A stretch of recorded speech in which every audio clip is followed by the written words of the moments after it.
Aloha, c'est Siro, comme dans Siro Animo, c'est normal.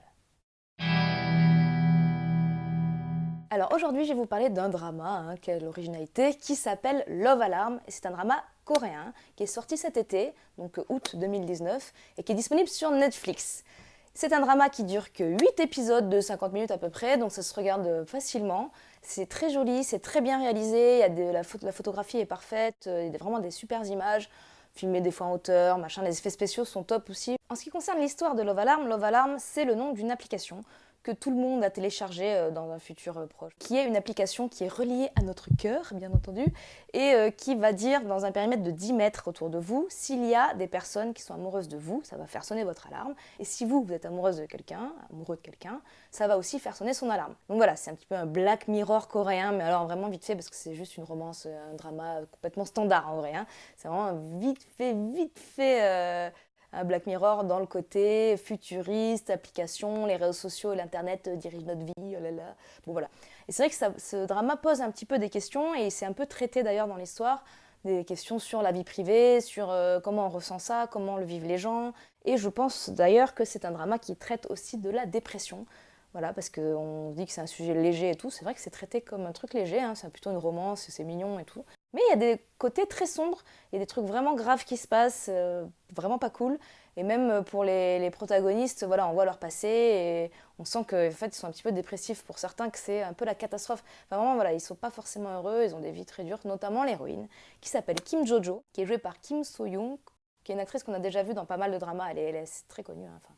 Donc voilà, c'est une actrice que j'aime bien, mais sans plus. Bah, elle a une tête assez spéciale et mais là, justement, pour ce personnage de Kim Jojo, ça va parfaitement parce que c'est un personnage qui est très bizarre et qui est un petit peu sombre, obscur. Voilà, on a beaucoup de mal à la cerner parfois. En même temps, elle a une vie très difficile, elle a plus de parents, elle, voilà, elle vit chez sa tante, ça se passe pas bien, elle a une dette de plusieurs millions. Enfin bon, c'est très compliqué. Et elle est très malheureuse. Et je pense que vraiment, voilà, ça se sent au fur et à mesure du drama. Elle fait des actions qui sont un petit peu incompréhensibles pour nous. Mais je pense que voilà, quand on est dépressif, on fait des trucs négatifs, on fait des choses qui nous affectent et qui affectent les autres sans faire exprès en fait. C'est comme ça, voilà. Donc finalement, je pense que c'est un drama qui est un petit peu profond et qui parle de choses qu'on n'a peut-être pas forcément l'habitude de voir. Et on se dit, oh là là, oui, c'est pas toujours la romance pote joyeux, voilà. Pote joyeux. C'est un drama qui se passe en automne aussi, donc je vous conseille de regarder en ce moment parce que c'est de saison du coup. Il y a des feuilles hyper colorées, de la lumière d'automne si particulière, un peu de vent. Enfin, on sent vraiment il y a des écharpes, il fait frais, il y a des kakis sur les arbres. Enfin voilà, on sent vraiment que ça se passe en automne pour la plupart du drama et c'est vraiment intéressant. Ensuite, on a l'acteur principal qui s'appelle Sun Ho dans l'histoire, qui est joué par Song Kang, qui est vraiment voilà l'acteur beau gosse. Enfin, mon personnage, c'est pareil, hein. C'est le super beau gosse, modèle, il a de l'argent, il est célèbre, tout le monde le kiffe. Son application, elle sonne toutes les 10 minutes dans le lycée. Ding, ding, ding, ding, il a des cœurs partout. D'ailleurs, c'est un peu chelou parce que j'ai l'impression qu'ils confondent un petit peu les likes de genre ah ouais, on t'apprécie avec le vrai amour qui est censé être. Voilà, la love alarm, normalement, elle sonne que quand t'as la personne en face que tu kiffes. D'ailleurs, c'est pas mal parce que dans le drama, ils ont traité de ça sur plusieurs angles et on a par exemple, très vite fait, mais c'est un petit peu abordé, des histoires de personnes du même sexe qui tombent amoureuses. C'est pas forcément réciproque, ça se passe pas forcément très bien, mais voilà, il y a du post-love très très survolé, enfin voilà, et juste 2 secondes dans l'histoire. Mais au moins c'est pour dire qu'ils ont vraiment pensé un peu toutes les options que ça pourrait déclencher ce genre d'alarme qu'on aurait tous sur nos téléphones. D'ailleurs, c'est tiré d'un webtoon, hein, d'un webcomics, cette histoire, et on sent que voilà, tout tourne autour de cette application et qu'ils ont vraiment voulu recréer un monde où les choses seraient très différentes comme ça. D'ailleurs, si on enlevait ça, ça deviendrait juste un drama de lycéen un peu plan-plan. Et on a le troisième personnage qui est le meilleur ami du héros en fait, et qui s'appelle Hee-young, qui est joué par Jung Garam. Et lui, dans l'histoire, c'est vraiment, pour moi, c'est le mec idéal.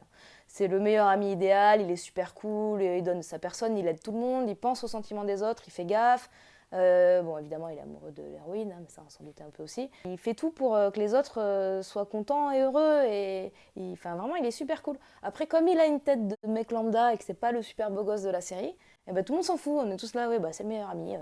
Oh, il fait plein de trucs cool, bah, c'est normal. Mais, non, je suis désolée, au niveau relationnel, il est super cool, quoi. Bon, voilà, voilà, tout le monde s'en fout, très bien, parfait, parfait. Tout ça parce qu'il est pas super beau gosse, on s'en fout. Ce serait l'inverse, ce serait lui le plus beau, tout le monde serait là, oh là là, il est trop formidable, il est parfait.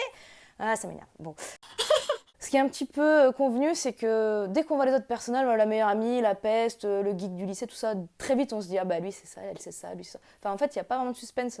Quand les choses sont dévoilées, on fait bah oui, bah, j'avais deviné déjà. Enfin, mais bon, ça reste sympathique et assez bien foutu. Donc c'est que 8 épisodes. Ça part sur une histoire et puis direct on revient 4 ans en arrière pour voir ce qui s'est passé au lycée. Puis après, pendant les 4 ans au lycée, on a encore des flashbacks pour voir leur enfance, pour voir qu'est-ce qui s'est passé, pourquoi ils en sont là, pourquoi ils sont malheureux et tout. Donc il y a beaucoup quand même de retours en arrière et d'histoires un peu décousues où on revient dans le temps et tout. Mais ça reste lisible, hein. C'est pas trop le bordel, juste on se dit, oh là là, ils ont fait beaucoup quand même de...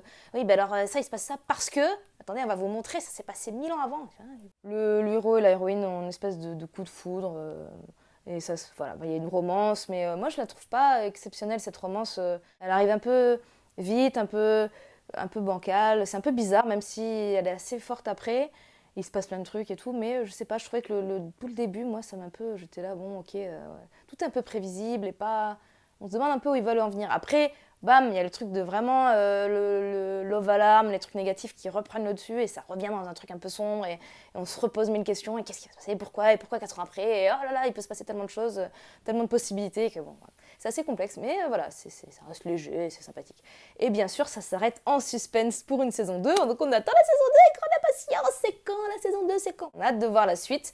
La saison 2 partirait sur Love Alarm 2.0, hein, la nouvelle application complètement différente. Et du coup, ben, forcément, il va encore se passer 1000 trucs très différents. Si vous ne savez pas trop quoi faire et que vous avez envie de voir un drama qui est quand même très bien réalisé, très bien fait, avec des acteurs très bien aussi, enfin assez sympathiques, et un petit peu original, bien que pas fou, eh ben, je vous encourage à regarder Love Alarm. Mais en plus, ça se passe en automne, et c'est l'automne en ce moment, donc c'est le moment, foncez. Voilà, j'espère que vous avez envie de regarder Love Alarm maintenant. En plus, c'est dispo sur Netflix, donc c'est quand même pratique. Hein. À bientôt, bye bye, Janet.